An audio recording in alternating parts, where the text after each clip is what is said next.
और बात दिल्ली में पिस्टल लहराने वाले बीएसपी नेता के गुंडे बेटे की, तो 24 घंटे बाद भी पुलिस की गिरफ्त से बाहर है। बिल्कुल, लखनऊ पहुंची थी पुलिस। दिल्ली पुलिस की टीम को खाली हाथ ही लौटना पड़ा।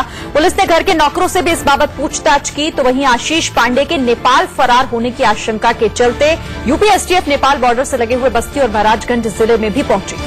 हालांकि परिवार का कहना है कि आशीष पांडे दिल्ली के कोर्ट में सरेंडर कर सकता है। आपको बता दें कि मंगलवार को दिल्ली पुलिस आशीष के लखनऊ स्थित फ्लैट पर पहुंची थी। क्राइम ब्रांच की एक टीम आशीष के गोमती नगर स्थित घर भी पहुंची, लेकिन वो नहीं वहां मिला। आशीष का फोन भी लगातार स्विच ऑफ आ रहा है। हालांकि दिल्ली पुलिस होटल हयात को कारण बताओ नोटिस जारी कर चुकी है।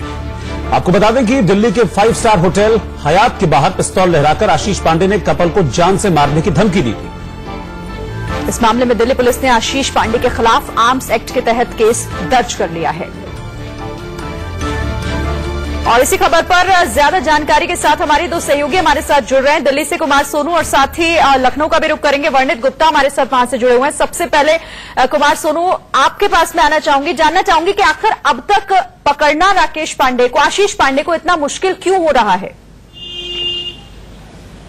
देखिए, आशीष पांडे को पकड़ने के लिए दिल्ली पुलिस और यूपी पुलिस के साथ साथ यूपी की जो एसटीएफ है वो भी लगी हुई है। हालांकि सुबह हमारी यूपी के जो एसटीएफ के काफी सीनियर अधिकारी हैं उनसे बात हुई थी, तो उनका ये कहना था कि जल्द ही आशीष पांडे उनकी गिरफ्त में होगा। लेकिन सबसे बड़ी बात यही है कि 24 घंटे से ज्यादा का समय बीत चुका है। आर्म्स एक्ट के तहत दिल्ली में जो है मुकदमा दर्ज हो चुका है। उसके बावजूद भी अब तक आशीष पांडे दिल्ली पुलिस की गिरफ्त से दूर है। दिल्ली पुलिस की टीमें जो है अभी भी यूपी में डेरा डाले हुए हैं। कई जो गेस्ट हाउस है, होटल है, वहां पर उन्होंने उनके रजिस्टर और वहां पर भी जो है ना छानबीन की है, क्योंकि खबर बीच में ये आ रही थी कि वो आशीष पांडे जो है किसी दूसरे नाम से किसी होटल में रुका हो सकता है। तो फिलहाल तमाम ये अटकलें लगाई जा रही हैं। दिल्ली पुलिस के तमाम अधिकारी जो हैं इस वक्त जो यूपी में गई हुई है दिल्ली पुलिस की टीम है उनके साथ संपर्क में है। लेकिन जिस तरह से बस्ती में लास्ट लोकेशन आई थी उसको देखते हुए जो है अब दिल्ली पुलिस और एसटीएफ यूपी जो पूर्वी यूपी का इलाका है उस इलाके में गहन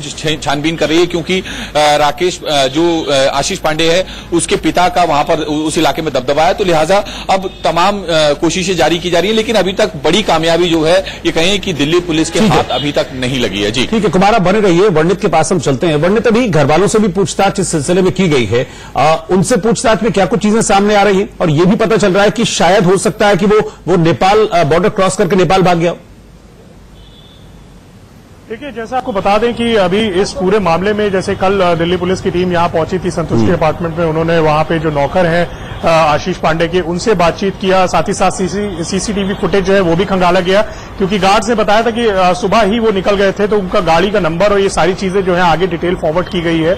जिसके बाद अलग अलग इलाके में दबिश भी की जा रही है। जो भी अड्डे हो सकते हैं छुपने के आशीष पांडे के, उन सभी अड्डों पे जो है दबिश की जा रही है। और जैसा कि हमें पता है कि आशीष पांडे एक ऐसे घराने से ताल्लुक रखते हैं जो कि बाहुबली भी है, थोड़ा दबंग भी है। साथ ही साथ उनके पिता खुद कहा जाए फॉर्मर एमपी भी रह चुके हैं बीएसपी से, और उनका भाई जो है वो अभी सीटिंग एमएलए है।